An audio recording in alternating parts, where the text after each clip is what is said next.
That's definitely the case. We'll put this online so that anyone who wants to watch class may. After the fact, good evening. Thank you for joining in. Last week we were off for. Wait, I have to turn this off before we. For Chag Purim. That was only a week ago. Does it feel like longer? Feels like longer to me. Feels like the it's only a couple days after Purim that I started freaking out and thinking of that we have to get ready for Passover. In any event, we're going to look at we're going to continue along in the Gemara. I'll say a couple of things in advance of that. So often, like in this space, not so much in Talmud class, but in the Thursday night space, certainly a year and 2 years ago, when we were talking more Israel matters, things like this week's Israeli Supreme Court ruling would have loomed large. The Israeli Supreme Court this week, and a ruling that affects very, very, very few people, but is sort of like ideological large. Said that non-Orthodox conversions done in Israel of people who are living in Israel are enough to count for purposes of citizenship, for purposes of registration. Doesn't affect any religious decisions, but like as far as the state registry goes, which is a nice thing. It's just a small but positive step for Rabbi? Religious pluralism in Israel. Yeah. I was reading there was a lot of backlash about that apparently on the Israeli street. So I'm not sure, Yes. It's indicative of perhaps of a progressive Supreme Court, but what do you think it says about the Israeli public? It becomes, even though it affects almost nobody, it affects like a few dozen conversions, because it's only about people who are in Israel and who are already there and who convert to Judaism. So like that's sort of it's like a small number of people, right? This is like somebody who like I don't know, somebody who's working in Israel and is there sort of like long term, and like meets an Israeli and converts and things like it. But I had read there was a good deal. I read in two sources. There was a good deal of backlash. Apparently, people, the average Israeli were not many Israelis, I should say, were not happy with the decision. So yeah, so I think it varies. A high number. Yeah, so many are not. Certainly, the Netanyahu and commonly on the right run against the Supreme Court, and somewhat, though not exactly parallel to the right wing here, like to have the court shouldn't be legislating from the bench. So while the court thinks that it is just that they just ruled because years ago they made a rule in a similar case and told the Knesset that the Knesset had to act and set up a clear law on this. The Knesset didn't, so the court stepped in and said, since you didn't do your job, we'll do it for you.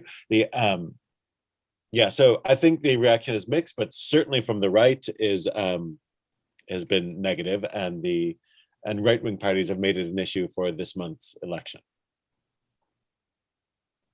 But it's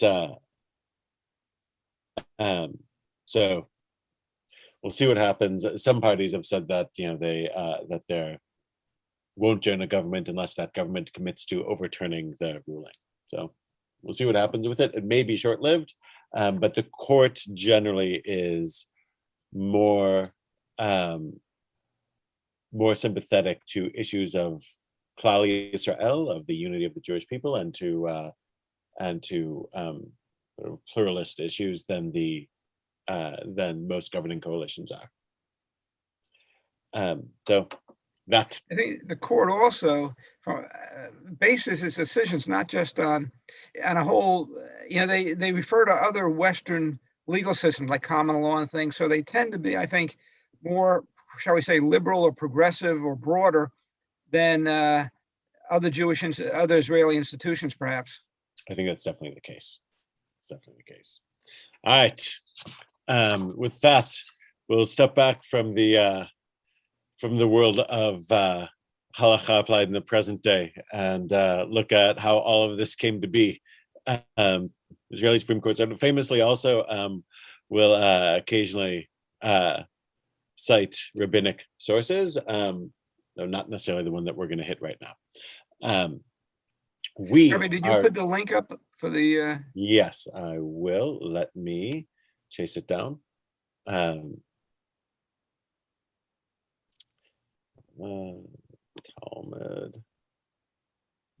Brachot.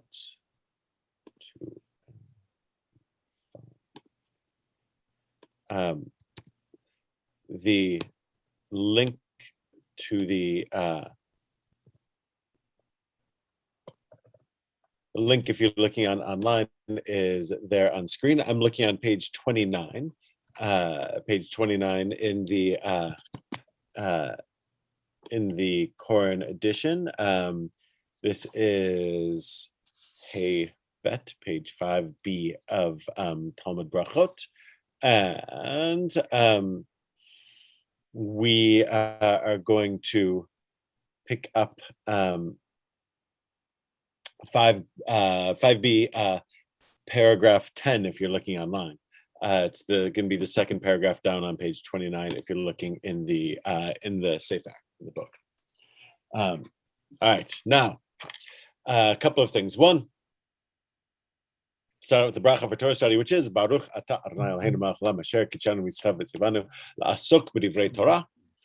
And just in case you have forgotten, we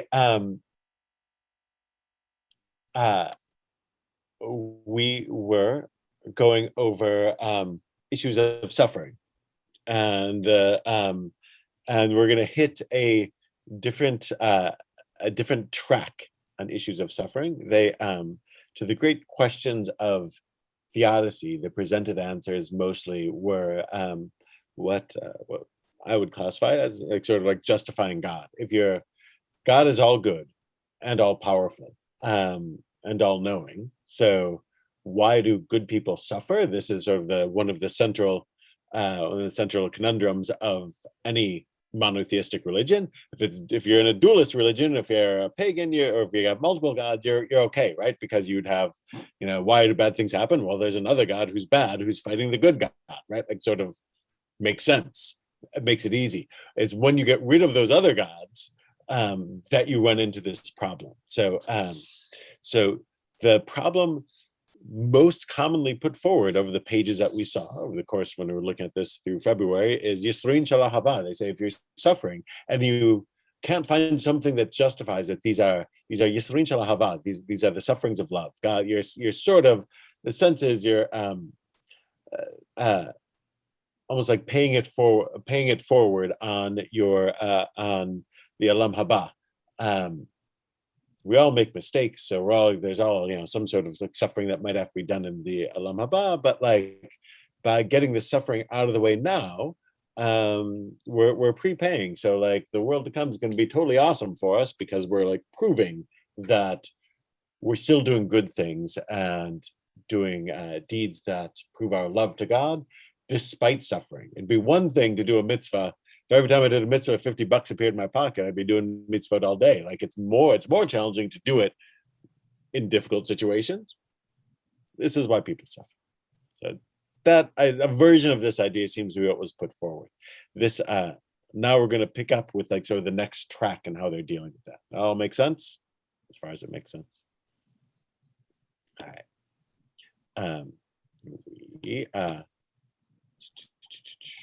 Let's do this. We put it in gallery for me, but at least for the video feed, I'll leave it on me. So this is where we ended last time, partly because I wanted to make sure that we dropped this idea before we left, but it also is a striking idea. The second paragraph, this is paragraph 10, this is the second paragraph on page 29. Rabbi Chia bar Abba Chalash. Rabbi Chia bar Abba fell ill. Rabbi Yochanan came to visit him. Amarle, and he said to him, Havina lecha yisarim, says, do you love your suffering? They translate their suffering is dear to you. Like, are these like, because in theory, of course, if you're suffering because God loves you, then when you're suffering, you should be like, all right, this is a sign of God's love. So, and you're gonna get you're like sort of stand to get eternal reward for it, right? Like the Olam Haba is gonna be better for you. So so it makes sense that you'd be like, you could say a version of, isn't it great that you're suffering? And it's not quite clear that that's exactly what he's asking, but it could be what he's asking. And because there's a few different ways you could shade the statement. Are your sufferings dear to you? He asks. Amarle, Rabbi Chia responds, Lo hen lo scharan, not them and not their reward. 4 words. Are your sufferings dear to you? Not them. And not any and any reward that comes from it, I don't want it. Anyone who's been seriously ill may be able to identify. Whatever it takes for me to end this, I would like. Amarle Chavli Yadcha, says Rabbi Yochanan says, give me your hand. Yehevle Yadeh. He gave him his hand. Valkume, and he got up. He was healed, right? So Rabbi Yochanan's got this great power, which isn't going to be like our issue. Rabbi Yochanan has the power to heal people. Let's just accept that. This is the world that rabbis that the rabbis lived in. I obviously missed that class in rabbinical school of how to heal people just by taking their hand. But after like pages of talking about how if you're a good person who's suffering, these are sufferings of love and a sign that God loves you. What does it mean? This little piece where all of a sudden Rabbi Chia says, well, I don't want it. And Rabbi Yochanan's like, all right, if you don't want it, I'll get you up. Because in theory, he should say, yes, thank God, God is giving this to me. It's both what I deserve and it's what, and this is God's will. He doesn't say that. He says, I don't want them. And if God's rewarding me for it, I don't want the reward. And then Rabbi Yochanan doesn't argue with him. He's not like, well, you really should think about the big picture. He's like, all right, healed. What's going on here?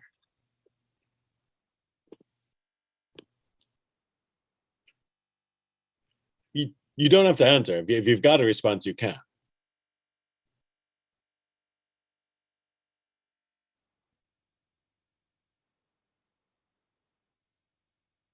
I just think that that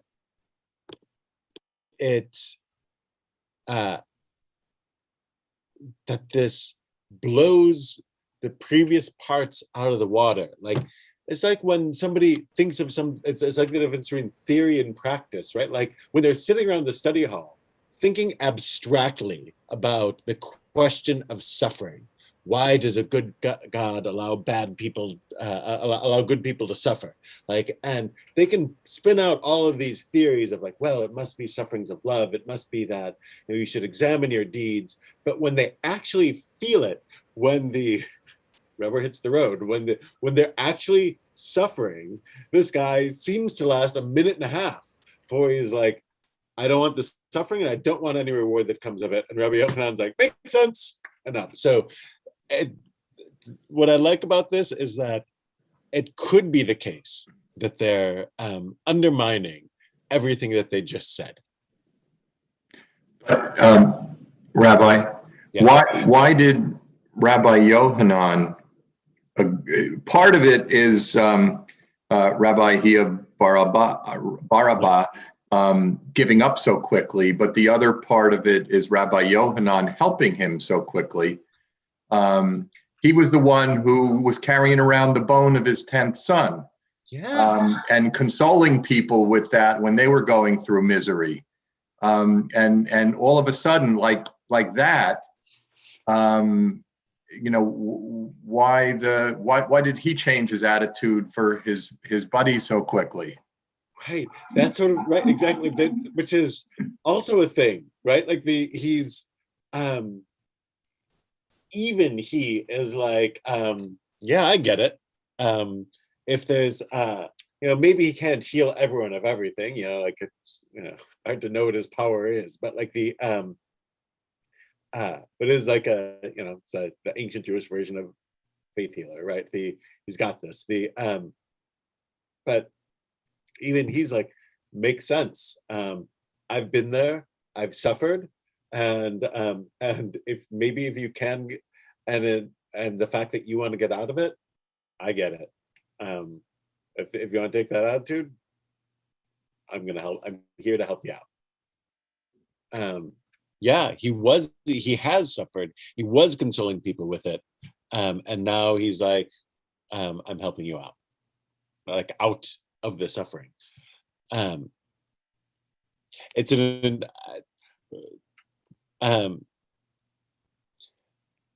if this is what I posit it might be, which is an undermining of all of this earlier stuff, that one, most people have a hard time admitting when our big fancy ideas don't actually work in practice, when the thing that we said that we would do in a difficult situation we wimp out of.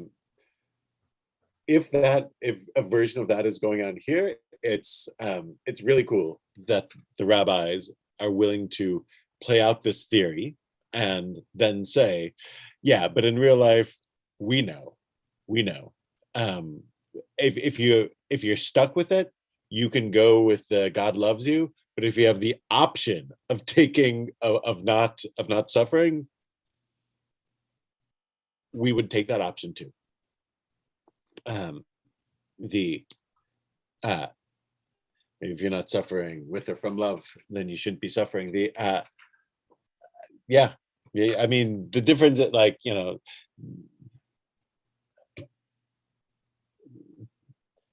I guess maybe it's hard to diagnose like how the suffering from love and suffering not from love might feel the same inside of your head. More than that too, Reb. Well, this seems so. What about when you suffer for someone else's suffering? You have a handicapped child. I have a handicapped child. It ain't me, right? How do you circumvent that one? Right. So here, like you. So I don't know. I feel like this is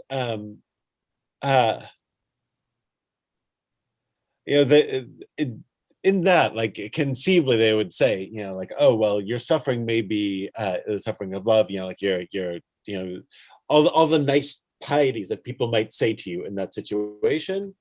It's conceivable over the last pages they would apply to that situation as well, and also they'd be like, oh, like if there's a way to ethically properly like alleviate that suffering, yeah, we'd take it. I don't know if that answers your question, but like this one is a struggle. Yeah, this is, and they can't throw up their hands and say, you know what, we don't know why. That is not an acceptable response. Well, because it's the ultimate question, right? It is ultimately, ultimately, like the most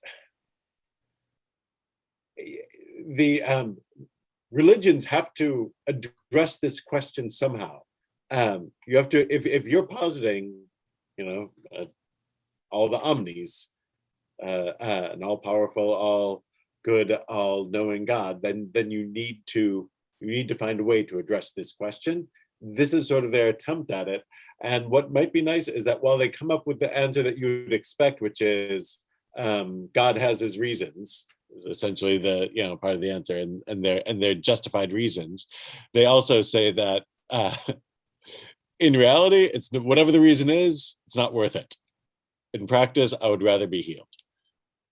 And then they go on. Next paragraph. Rabbi Yochanan chulas. Then Rabbi Yochanan himself fell ill once. Al gabe Rabbi Hanina. And then Rabbi Hanina came to visit him. Amar le, and he said to him, Havin alecha yisurim? And he said to him, are your sufferings dear to you? Do you love your sufferings? Again, we've been over this again and again and again. We sat in the study hall and said, if you're suffering and you're a good person, it's because God loves you. So aren't you happy to know that God loves you? Isn't this wonderful? And he responds, Amar le, lohen v'lo scharan. He says the same 4 words, not them and not their reward. Rabbi Yochanan now is saying, I don't like the suffering, and any reward for it, not worth it. Rabbi? Yeah.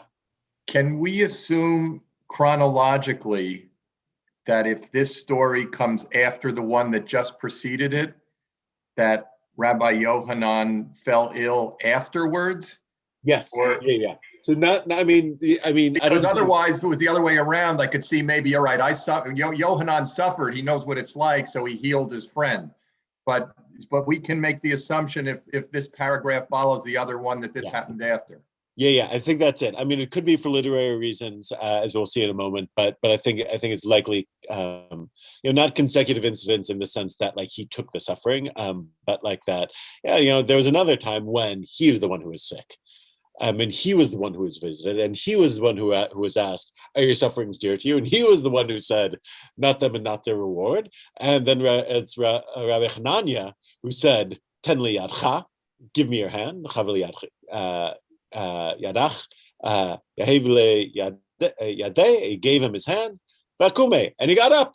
Rabbi Hanania also healed him. Now, so the same thing happens, but now the Gemara's question, which is a great one, is Amai? How'd that happen?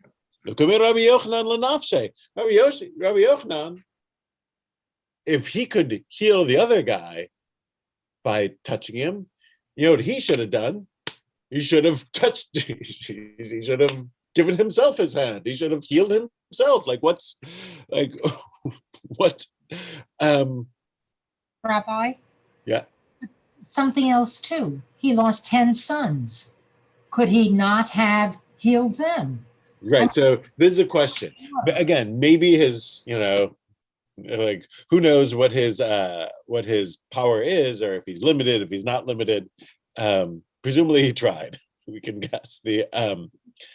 Rabbi, is it possible that they're not talking about a physical pain type suffering, but more of an emotional, like exactly what Norman was just talking about? There was something else going on, and they healed with words, with compassion. Right. Could this be a type of depression that Exactly. that a friend visiting you and holding your hand, literally or figuratively, gets you through? It could be that. It would make more sense with that. I think the sense of it is different. I actually think that that there's a faith healer component here, but you could read it that way. But I think there's supposed to be a sense of that something significant happens. This isn't just somebody being cheered up by a friend.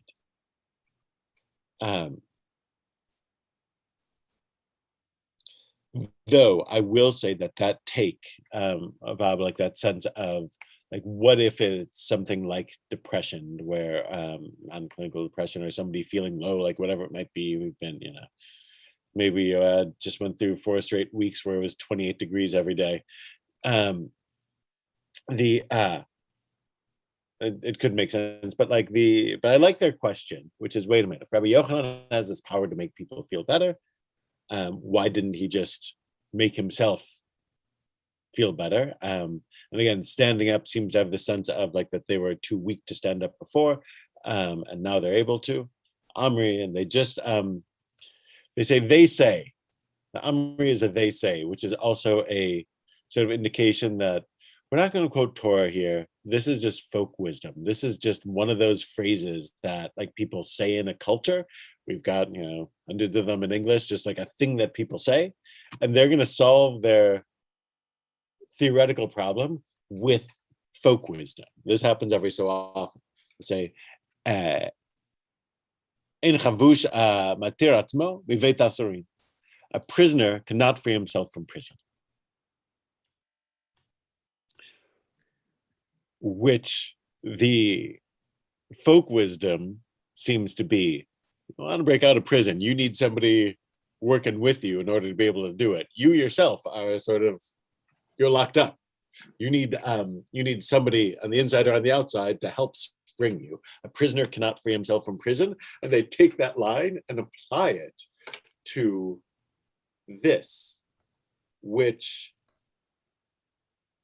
if it's the miraculous faith healing, it's just sort of like it doesn't work on yourself. You need somebody else to do it for you. Or if it's this is something like they were suffering from a type of depression and needed somebody to help them out of it. A prisoner cannot free himself from prison. When you're trapped that way, you can't get out of it alone. You need someone who cares to come and to give you their hand. I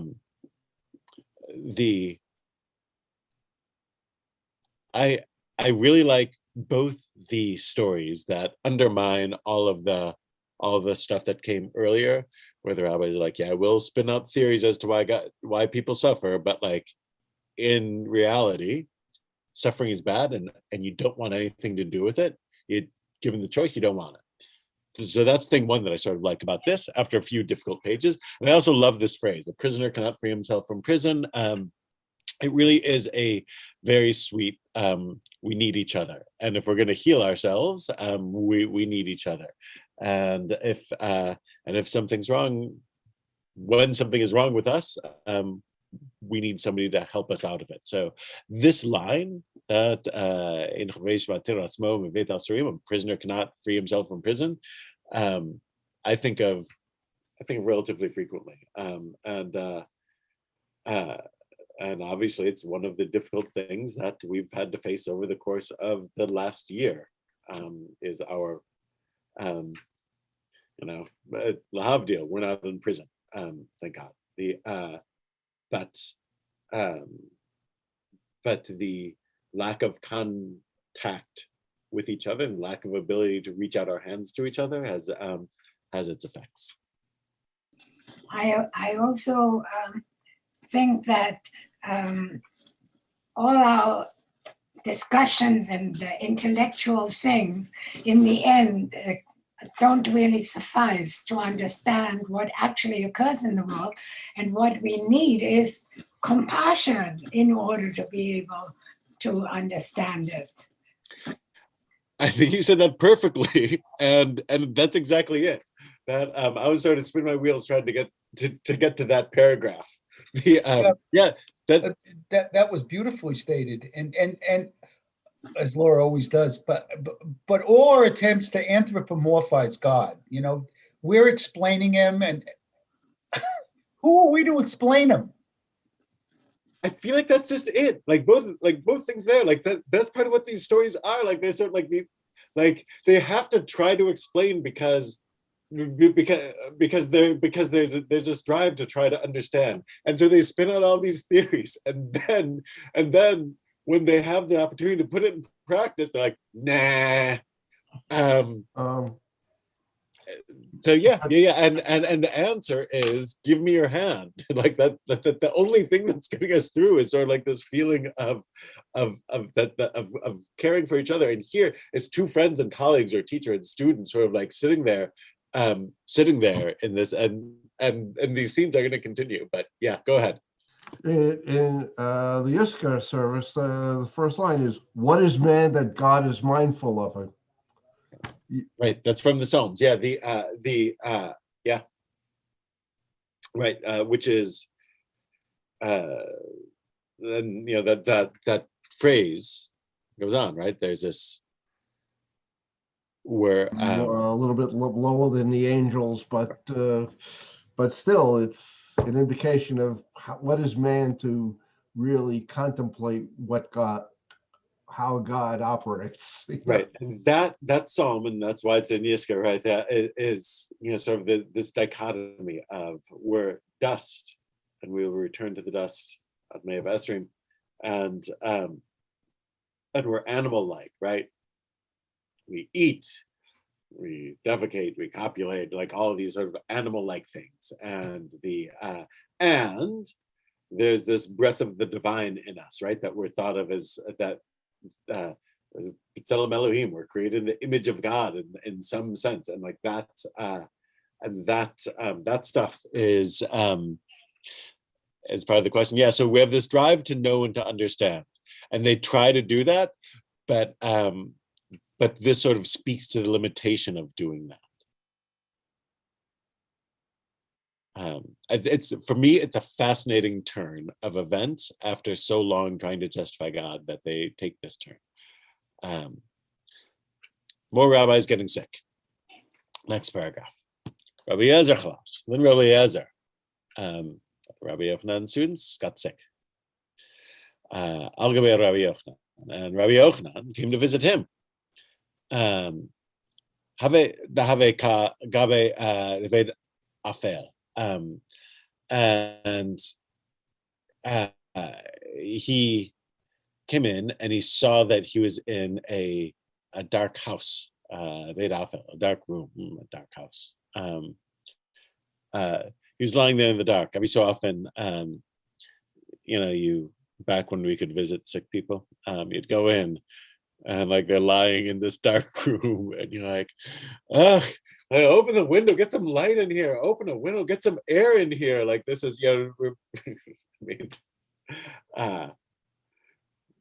remember that effect, right? Of like going and visiting somebody, and you like sort of like, they sort of like crawled out of bed and crawled to the couch, but like, so it's like up to you to like open the windows and like get some light in here, and like no wonder you feel miserable. Like I'd feel miserable too. Get some air in, get some light in. So he's sick and he's in a dark house. That's a scene that sometimes we can recognize. I think still recognize. Glea Dareya Nafal Nora. Difficult Aramaic for me there. Rabbi Yochanan exposed his arm, and light came out, filling the house. Rabbi Yochanan not only can heal people with his touch, but in a dark room, all he has to do is roll up his sleeve and light radiates out. Rabbi Yochanan is known throughout the Talmud to be exceptionally good looking. So he's an exceptionally good looking guy. And he's also got this thing going for him, which is we need the flashlight feature on our phones.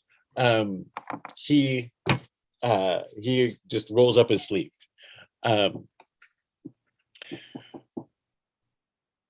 That's just a given. I don't have any sort of like great justification for this going on, but the ancient rabbis were miracle workers, and this is among the things that he can do. Rolls up his sleeve, whole thing lights up. It's a cool feature of Rabbi Yochanan.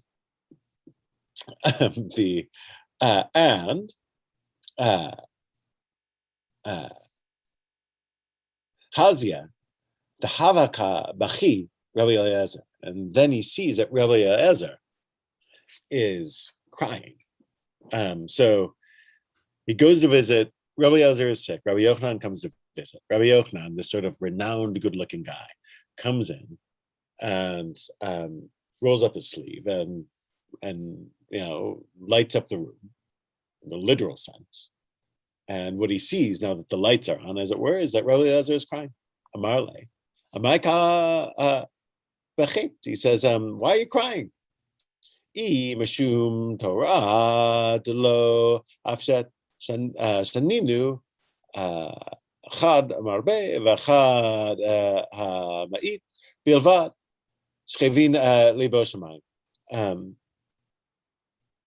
He says, what, crying? If you're crying because you weren't able to study Torah, i.e., as much Torah as you like, that you're sort of like crying over like the loss of like, that you're sick, you're scared for your life, and you're afraid that you didn't use your time properly. You're crying over that. Remember that we've learned that one who brings a big sacrifice, a substantial sacrifice, and one who brings a small sacrifice have equal merit, as long as he directs his heart toward heaven, right? Like the sort of early in Leviticus, like if you're there are the sacrifices you're supposed to bring, bring a bull, but what if you can't afford a bull? Offer is like others, right? If you don't have the means for this big sacrifice, bring this smaller one, and so if I can't bring a goat, I can bring a bird. If I can't bring a bird, I can bring grain. Like, so there's a sliding scale of sacrifices, and God accepts them all the same, right? Like, it's like, so, just because you weren't able, and the guy who brings the grain shouldn't be jealous of the guy who brings the goat, right? So sure, the goat's more valuable, but it's okay. It's whatever you can do. It's whatever you can do. It counts the same. Don't worry about it. So he says it's the same. What we learned for sacrifices is the same for Torah. Like you did what you could. That's fine. That's fine. It's all the same. God appreciates that you studied Torah. Like the fact that you had to go to work every day, that's great. Like, don't worry about it. You're good. As long as your heart was directed towards heaven, you were trying the whole time. So that's the first thing he says. Why are you crying? If it's for lack of that you didn't think you studied Torah, don't worry. You did a lot. If you're doing it for the right reason, you're fine. If you're crying because of money, you wanted more money in life. Lo kol adam zoche listei shulchanot. Look, not every person can merits 2 tables, literally. Like not everyone's like so rich that they've got like sort of like more than enough food for them. Like you made it, you got by. Not everyone has 2 tables. It's just sort of like not everyone's going to live in a mansion. Like it's okay. Like there's nothing. There's no shame in just having gotten by and not being rich. If you're crying over children, Din Kamra the Asrana Bir. And if you're crying over children, as Rabbi Yochanan's tends to say, this is the bone of my 10th son. Right? As we know he does every so often, he reaches into his breast pocket and pulls out the bone of his 10th son, or we went over sort of like the different options on what really is going on there, but I've suffered too. If you're crying that you have children who aren't doing well, or who have died, or that you've lost, or like this, like I understand. However bad you have it, I've had it worse. So these are 3 things: whether or not he's a good counselor, or this is, or whether or not he could stand a pastoral counseling class is not our issue. But he's like, why are you crying? Is if it's because you're afraid you haven't studied much Torah, you're fine. If it's because you're worried about money, don't worry, it's okay. And if you're crying over children, life doesn't always turn. What can I tell you? Like it's hard. I understand. I've been there. Believe me, I've been there. Amarle, and Rabbi Yasser says back to him, "Hi, shufra divli afra ka nachina." Rabbi Yasser says, "I'm not crying, like essentially over me, but over the beauty that will, as they say, that will decompose in the earth." High shufra, the afra, over the beauty that will go into the ground. That's why I cry. Sort of like closer to the words, which is to say, he's saying to Rabbi Yochanan, you're the best looking person any of us know. And even you are just food for worms. You're going, even like this sort of like, even the beauty that's in this world, as is sort of like in the person of you who can just roll up his sleeve and bring light to a room, even this will disappear. Amarle, Alda vadai kabachit, vahu tarvaihu. Rabbi Yochanan said to him, essentially, like, this is surely worth weeping for, and the two of them cried together.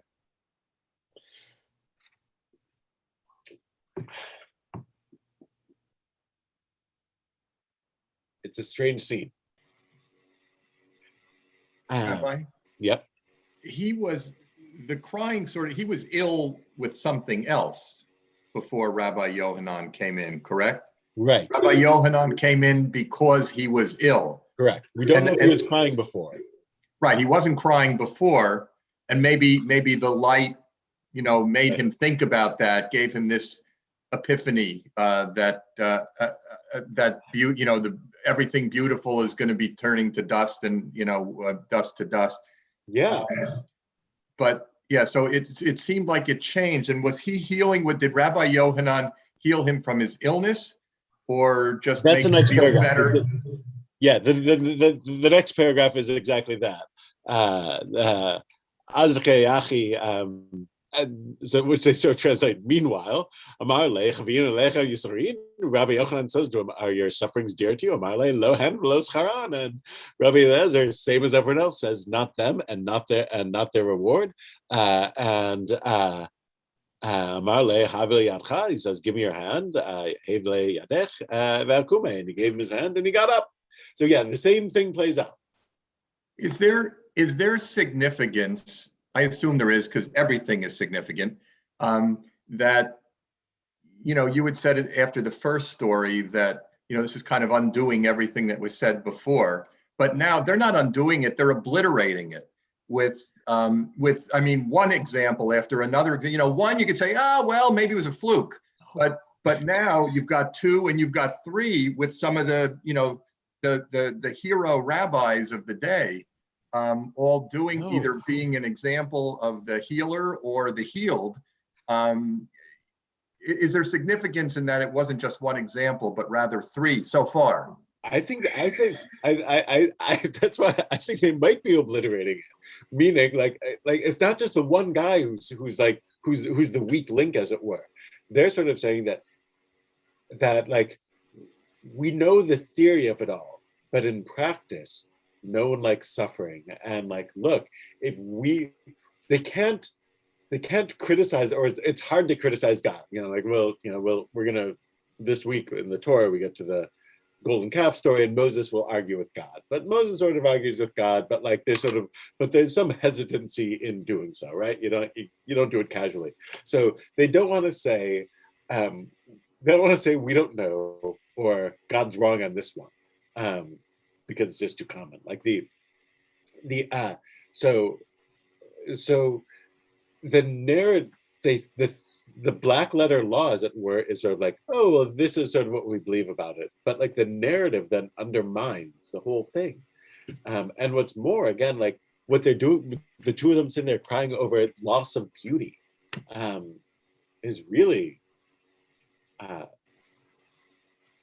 sort of this, like looking at someone beautiful and like thinking,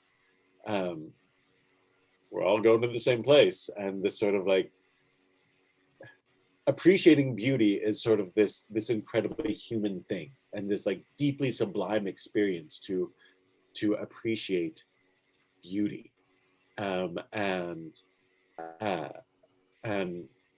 one of the greatest forms of beauty is human beauty, right? And so and to look at somebody and think the darkest thought that you can think, which is they will be dust too, is a tear-jerking thought, and it speaks to, and that also like undermines the whole like the world to come is great thing. Like if the world to come is so great, then what do I care about our beauty turning to dust? But that's the thing. They're like, I can think it, but when you get right down to it, like emotionally, I can never accept it. Like that's part of what's incredible about this scene.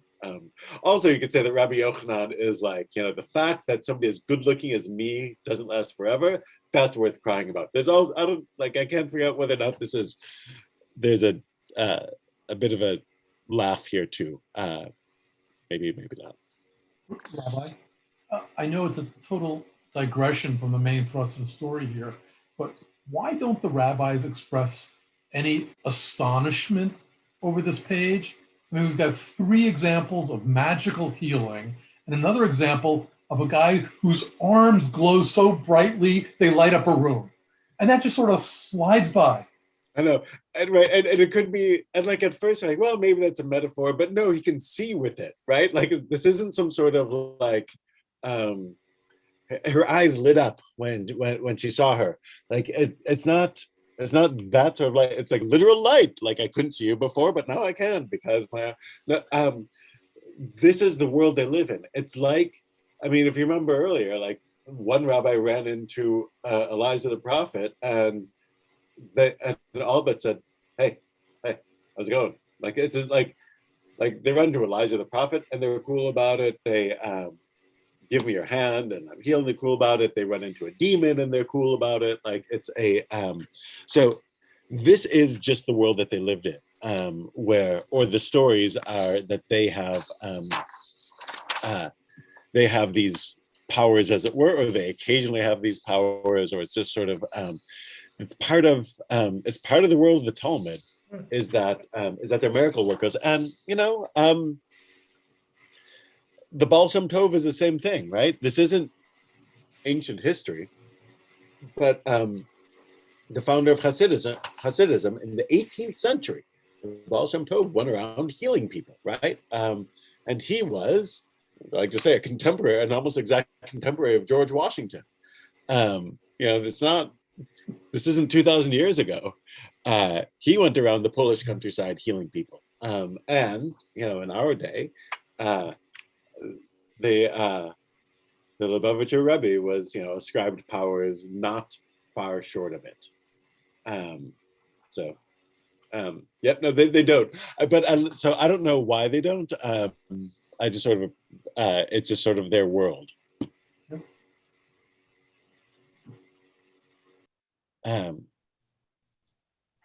But we also have the story of Job and his suffering. And God was saying, yes, but in spite of that, he will still believe and he will still love God. So maybe suffering isn't going to destroy our beliefs. Right. The Job, so the book of Job will ask, the question as well, why do good people suffer? Job's answer is on some level even more unsatisfying, where first, Job suffers because God took a bet from Satan, which is, isn't all that comforting. And then in the end answers Job with, you don't understand. I'm God, you're a human, the gap is too great. This is, for me to explain this to you is like asking a 2-year-old to understand calculus. It's just, again, like the 2-year-old in 15 years might be able to understand calculus when as a 17-year-old he takes calculus in high school or whatever it might be. And the gap between me, God, and you, human, is much greater than the gap between the 2-year-old and the 17-year-old. The 2-year-old, though, could never understand calculus. It's the same thing. You could never understand what I'm doing. That's the answer of Job. And Job's like, I get it. I'm the 2-year-old, fine. And like, the answer works, but it's unsatisfying.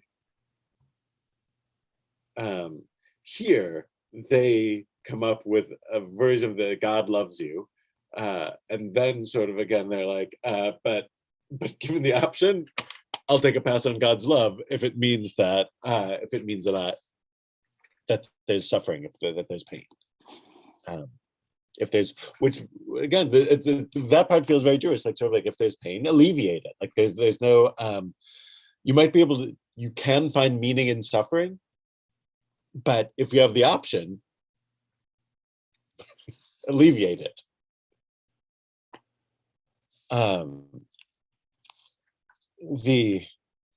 Here's a funny little turn. This is the top of page 30. It's the next paragraph. Let's see how much time we have left. We have the Rav Huna. Rav Huna tafkule ara dine dachamra. Al gaber Rav Yehuda Rav Saleh Chista Rabbanan Amrile Avada Barava Rabbanan Amrule Ein Mar Bemila. So story, the same thing. 400 barrels of Rav Huna's wine fermented and turned to vinegar.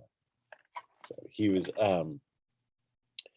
clearly he is personality there. He's a vintner, makes wine for a living, and 400 barrels of his stock turned bad, turned to vinegar. So there's a different sort of suffering, and a real sort of suffering, right? And so what happens? Rav Yehuda, the brother of Rav Salah, the Chassid, the pious, along with the sages, some say Rav Ada Barava, along with the sages, went in to visit him, and they said, you should examine your actions, right? Like this is sort of like what gets said when you suffer. The rabbis come to visit and say, you should examine your actions. Einmar dimile amarlu umi shadna benechu, and he says, am I suspect in your eyes? Which is a great response, right? Like, are you saying you suspect me of bad behavior, that this serious financial loss that you think it's justified, you think I've done something to justify this? Is that what you're saying? Right? So it's, not a crazy response. They say back to him, Michashid kuchabrichu the avid dine blodina. In terms of the Holy One, blessed be God, suspect that he exacts punishment without justice. So in other words, you're saying, do you think I did something wrong? And they're saying, do you think God did something wrong? God is in control. God is just. If you didn't deserve it, then you're saying that God made an error. So which one is it? Which one would you have us believe, right? Like this is this is the opposite of what the previous 3 pages were about. That, if you're suffering, it's not because you did anything bad, it's because God loves you. Right. So, but this is just it. Like theodicy is the ultimate question of existence, and they're sort of like trying to figure out. But if you remember, like the first thing that they said, like if you're suffering and you can't figure it out, look over your actions, and if you can't find it, then put it on Torah, on Bitul Torah, that you didn't do enough Torah study. They sort of there was this hierarchy of first look at your actions, and if you can't do it, and if it's not Torah study, then it might be this, and then they got down to, if you can't find anything, then it's suffering of love, right? But the first step was always examine your actions, be like, oh, I didn't, I didn't daven this morning, whatever it is, I didn't give enough tzedakah, something like this. But Rav Huna pushes back. Are you saying I did something wrong? And they're saying, are you saying God did something wrong? Things get tense. Malu. And Rav Huna says, if somebody has heard something that I've done, say it.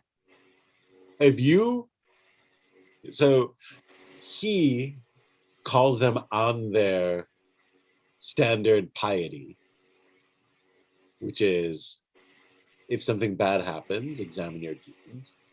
And he calls them on and says, are you accusing me? And they call And then they call him on his refusal, saying, "Are you accusing God?" And he says, "Well, if anyone knows anything, come out and say it." Amarle, and they say to him, "Hishmailan delo yahev amar shisha arsa." They say to him, "We have heard that the master does not give a share of his grapevines to his tenant farmers.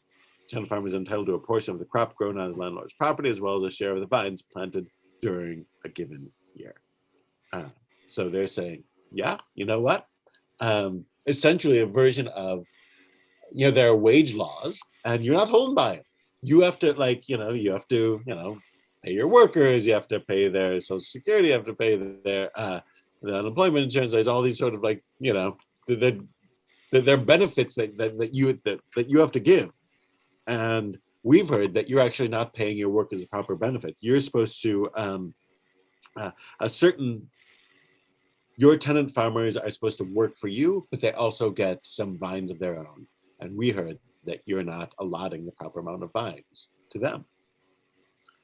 Amarlu, Mikasa Hitli, Mide Mina, Akagavele Kule. And he says to him, well, does he leave me anything from the produce that he grows on my property? He steals it all.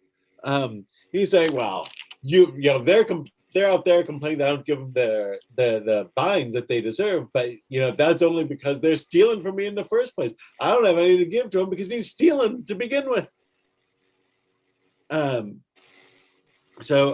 This is so now we're like deep in small claims or large claims, as it might be, if it's 400 barrels of wine turned to vinegar of court. So there are competing accusations being thrown back and forth here. Amrule, and they said back to him, Hayinu da Amra Inshe, he says, this is what people say. Batar Gavea Ganov Ta'ama Taim. Batar Ganava Gonev Tama Taim. It's like a rhyming thing. This is what they say. One who steals from a thief has a taste of theft.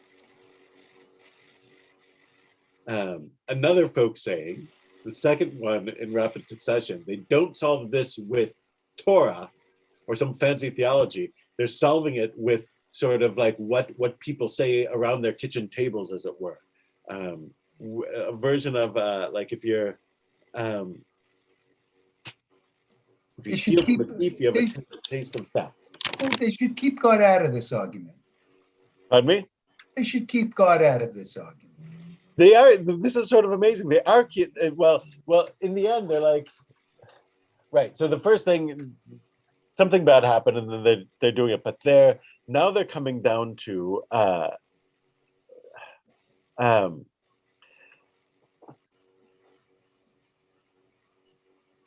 you're saying that you're just stealing. We accuse you of stealing essentially from your employees, that you weren't paying them, you weren't giving them the benefits that are part of the legal agreements, right? In the society, tenant farmers get fines. You're saying you don't have to give them fines, though that's the rule because they steal anyway. So is it theft to steal from a thief? They sort of like, I sort of sitting there, there's a bit of like stroking their chin, and they're like, if you steal from a thief, it's a taste of theft. And they're like, I don't know that stealing from a thief is exactly the same as being a thief, but I don't know that it's different either.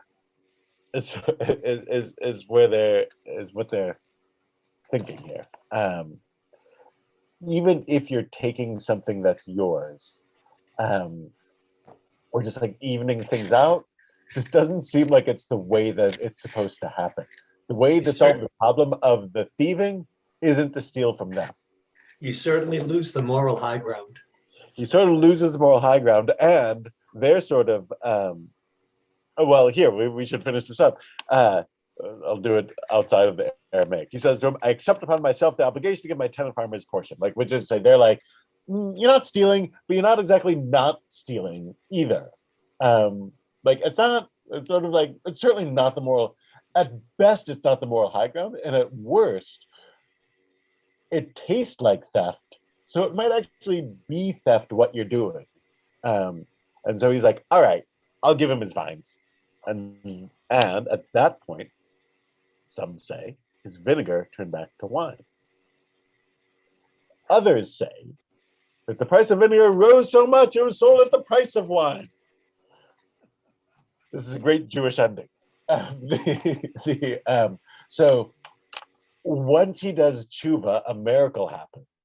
And the miracle is either a supernatural miracle in that the vinegar turned back to wine.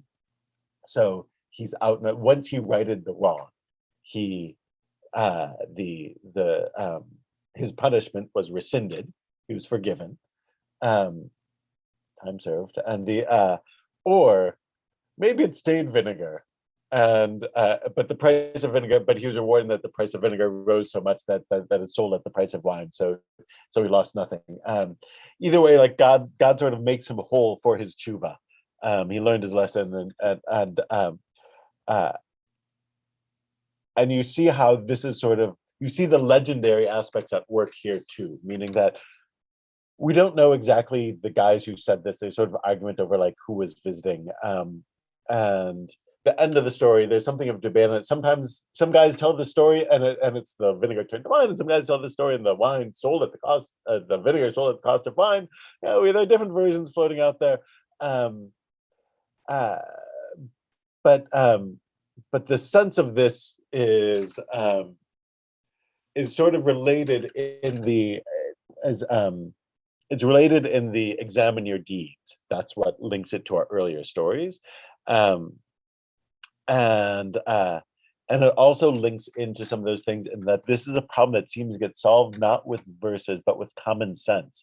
These are people say, these aren't even especially Jewish things. It could be, it's in Aramaic. It could be in Babylon, that the Babylonians would say things like, stealing from a thief is a taste of theft. And they solve it with that, with folk wisdom, which is nice. The thief, but there was no crime. Yeah, it's sort of weird. It's something of of the piece. And actually, I have a note here. This is my handwriting, that this is the end of the theodicy part. This is where they leave the discussion. They leave the discussion with the vinegar selling at the price of wine. I don't know if other people have miracles that are based in how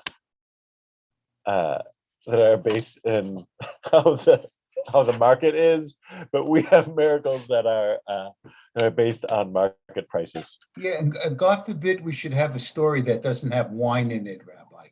Right, exactly right. So one, there's wine. Two, he's made whole. There's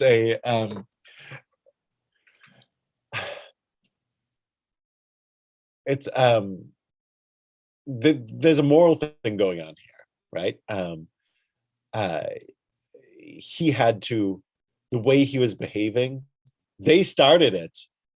He had to stop being that guy who justifies his behavior based on the worst behavior of the other.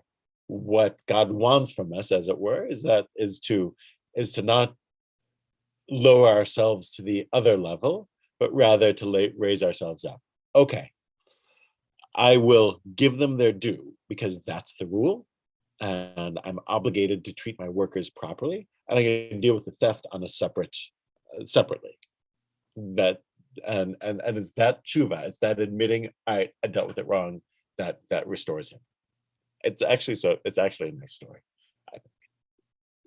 Was the book of Job already in existence? Yes. But there, God is giving suffering to test somebody. It's not for anything that person did. Right. So that's definitely the case in Job. Whether or not Job is the first part of Job, the test can be generalized out, isn't necessarily the case. Because that seems specifically, Satan says, "See Job, I'll challenge you on him." He's not saying, "I'm going to do this for all people." And the rabbis elsewhere in the Talmud will say that Job, never existed. They are so troubled by the idea of God punishing somebody with suffering and death in the case of his children and wife, punishing somebody for the sake of a bet, they say it's just a parable. All right. But you're right. Like this sort of doesn't square with Job, which also tells you that they weren't content with Job. If they were content with Job's answer, they would say, "Oh, you wonder about why we suffer? Just go read the Bible. It says in the book of Job." This tells us that they weren't satisfied with that. Yeah. All right. Good question.